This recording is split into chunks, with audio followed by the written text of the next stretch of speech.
Oh, can you pay my bills? Can you pay my telephone bills? Can you pay my automobiles? If you did, then maybe we could chill. I don't think you do. So you and me are through. Ain't nobody paying these bills but us, mama.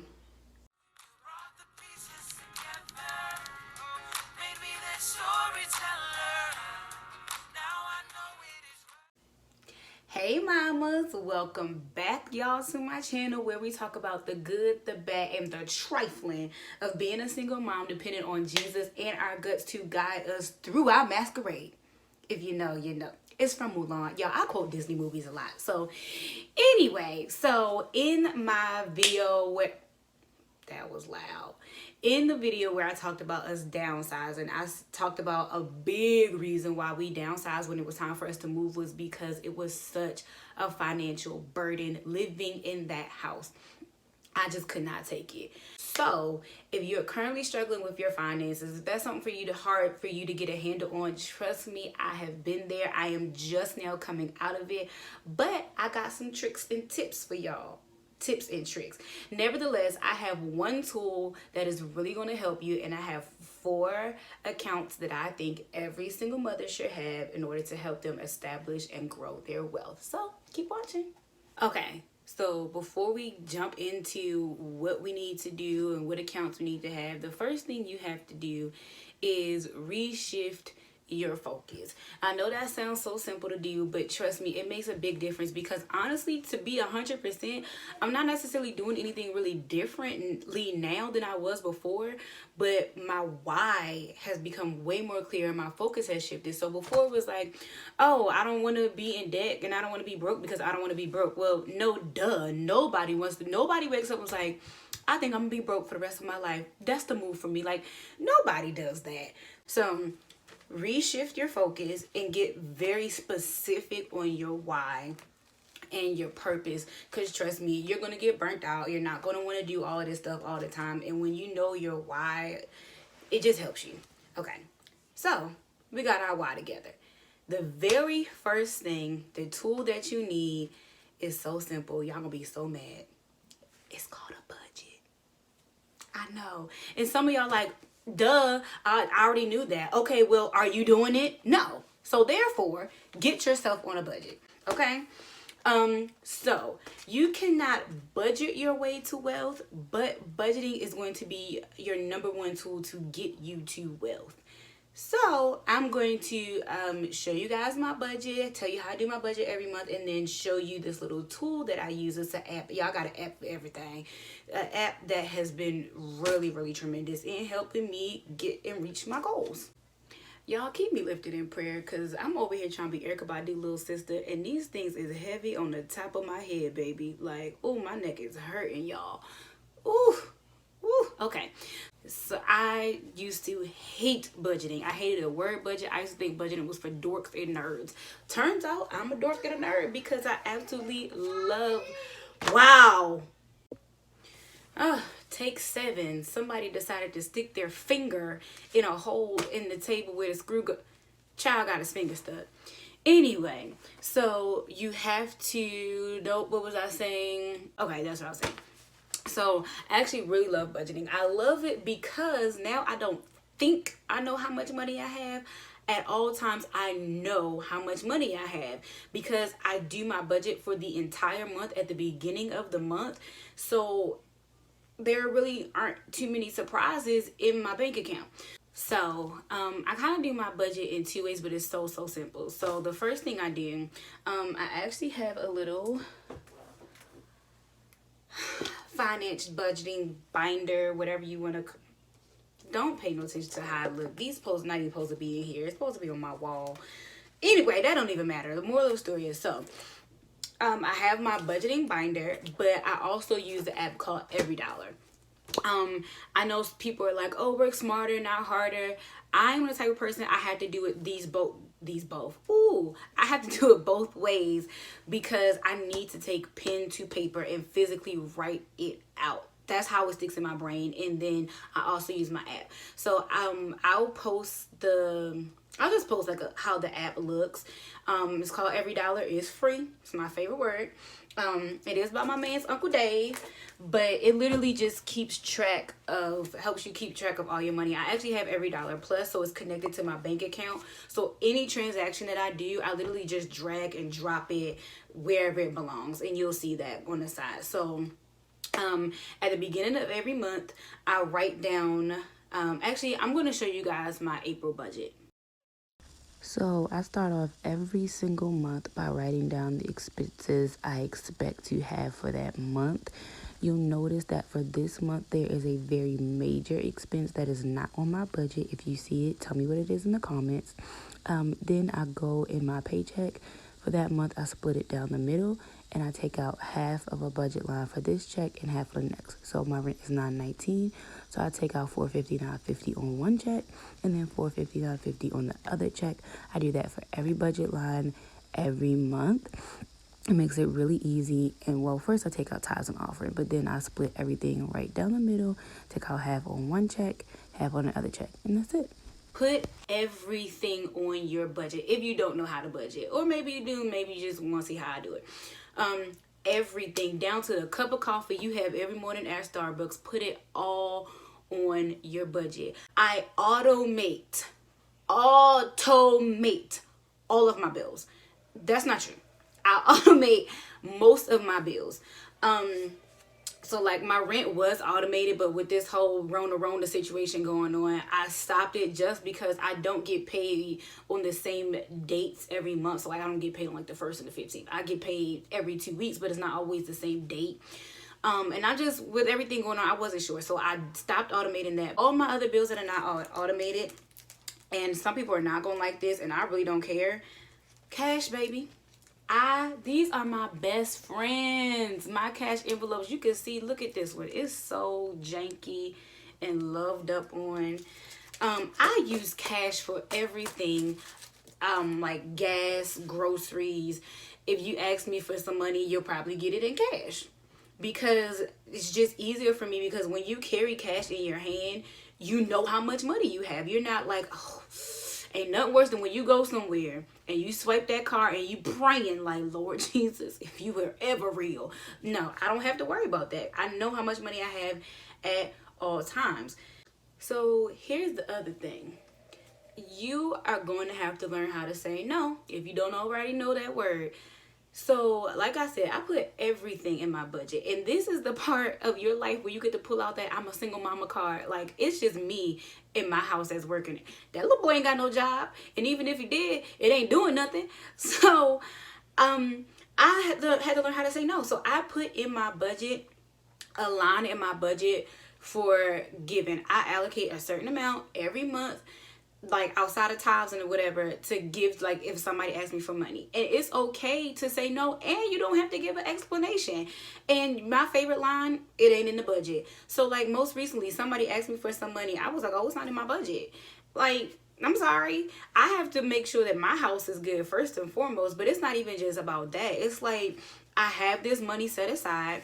Once it's gone to the next month. Your budget is your friend. I'm telling you, it's going to give you so much freedom, because now you're going to know where all your money is going, and it's not going to be an issue.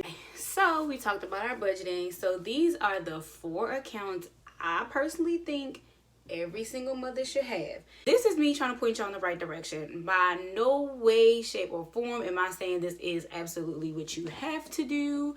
Sorry if the lighting is like changing because the sun is coming out and my light keeps dimming it. So anyway, I'm not saying like this is like the end all be all, but this is just my suggestion, somewhere to start. Make it flexible, make it work for yourself. So the first account you need, very simple, checking account. So your checking account, that's where your direct deposit goes and where all of your bills get paid from, or at least for me, my direct deposit goes in. All of my bills are automated out of this account, and the rest of my money comes out of this account. Rarely does money stay in this account. It rarely stays in there, because as soon as it goes in, I'm giving it another place to live. So literally every dollar has a home. Every bank account has a name and a purpose. Every dollar has a home. I didn't give my checking account a name because I'm just like, That's just the one account that doesn't have a name. I literally, like, if I pull up my banking apps, I literally have a name, like a nickname for every single account. So all of my bills go in. Whatever's not automated, I take out and I pay for in cash. So the second type of account you're going to need is a savings account. Again, duh. I have so many savings accounts. Like, I have a savings account for my emergency fund, I have a savings account for school, I have a savings account for college, I have a savings account for everything, okay? But the second one that you absolutely need is an emergency fund savings account. At bare minimum, you need to have $1,000. Any person, married, mama, single, not $1,000 in your emergency fund. As a single mother, my goal is to have 6 to 12 months of my expenses then in that account, including the $1,000 emergency fund. This account is literally for what I'm saying it's for, an emergency. So that means if I get a flat tire, true story, I was like driving, this was 2 Christmases ago, I was driving to do something and I hit a pothole and I had to get a new rim. Cost me $216, but I had it in my savings account, so I didn't have to sweat about it. That's an emergency, like something that you can plan for, like you need an oil change. That's not an emergency. You know you're going to need an oil change. You know how much that costs. It's something unexpected. If you lose your job, if you get sick, corona, emergency, okay? Yeah, so checking account, savings account, emergency fund savings account with a minimum of $1,000, maximum, I don't want to say maximum because there shouldn't be a max for a savings account, but 6 to 12 months of expenses. I'm shooting for 12 because I'm trying to be on my entrepreneurship ship. And yeah, if I have 12 months of expenses, I can be like, oh, bye, quit my job, and then I don't have to worry. And that's not me being foolish is up quitting my job, it's me having a plan. Then I have a HSA account. Every single mother, every person, but especially as a single parent, because you're just really dependent on yourself, should have an HSA account, a health savings account. So, moment of truth, I have an HSA and ain't nothing in it. But it's going to be. So, the HSA account is for things like your copay, maybe like minor health things that pop up, not like a major unexpected surgery. That would be an emergency. But maybe a planned surgery that you know is coming up for some reason, that's going to come out of your HSA account. You can actually, some banks actually literally have an account that's literally called HSA account. Or you can do what I did and just get you a savings account at a bank, and I named it my HSA account. The other thing is my savings accounts are not at the same bank as my checking account. One, because I don't trust myself. When I did that, I literally would just keep transferring money all the time. Be like, oh, I'm about to overdraft transfer. So I could never save any money. Also, this is going to kind of sound kind of selfish, but it makes it harder to kind of give money out outside of what I've already allocated in my budget, because it literally takes days to transfer. Like I said before, like somebody had asked me for money. I had already transferred my money to my savings account.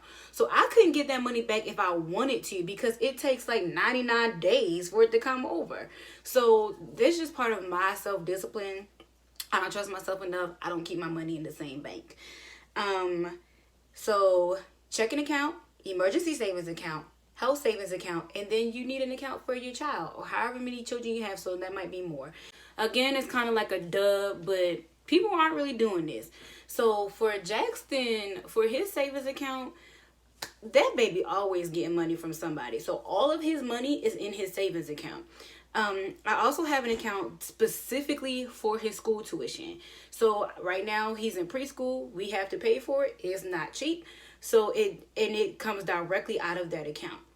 So it has his little birthday money in it, and it has whatever little money he gets whenever. And I haven't been doing this, but I need to start. So I'll pay his tithes and then leave his money in there, and it just will accumulate. And as he gets older, I mean, it literally is a child's savings account. So you can just have a regular savings account, but I opened up a child savings account at a bank, and his name is on it. So when he gets old enough, he'll be able to actually go in with me.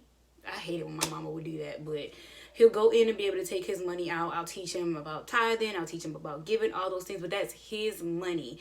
And when I put money in it, I'm trying to save up for something like his car. Oh, wait, so I don't have a college savings account for Jackson right now. So like y'all know, I'm doing like the Dave Ramsey baby steps. So I'm going in order. So I'm on baby step 1, which is to get my $1,000 base for my emergency fund. But while I'm pushing that back, and why it's not at the forefront is because TBH, somebody might not want to admit this, but how we know our kids going to college? So I'd rather have up my emergency fund, have my retirement fund, because I know I'm going to need some retirement, especially as an entrepreneur. You are your employer, so you set up your own retirement fund. I don't know if this boy gonna go to college, so I am gonna have some money in a college fund, and they have, like, I think it's called an ESA. Excuse me, don't get me to lying, but it's various college savings accounts that you can look up. I'll put them in the link below. Well, I'll put them in the description box below. That way you can look at them for people who do have older kids. My baby is only 3, and he may or may not go to college. If he does, he will have something, but I'm not going to save like $20,000-$30,000 for him to go to college and he don't go to college. He can use that money for something else, true, but that money also could have been going somewhere else, you know, see what I'm saying? So fix your focus, do your budget, get your 4 accounts set up, more if you need it, and let me know in the description box below what else you guys want me to talk about. But also let me know where you guys are on your financial journey. Are you like, girl, bye, I've been budgeting, I've been doing all of this? Or was this something new for you? If you want me to talk about exactly in more detail how I am doing my budgets or how I'm doing my finances, because it's a lot of things I didn't talk about as far as like why certain things in my budget line are so small. Like my clothing budget is only $75. That's because I thrift. Things like that, let me know. I'll be more than happy to do another video. Until then, bye.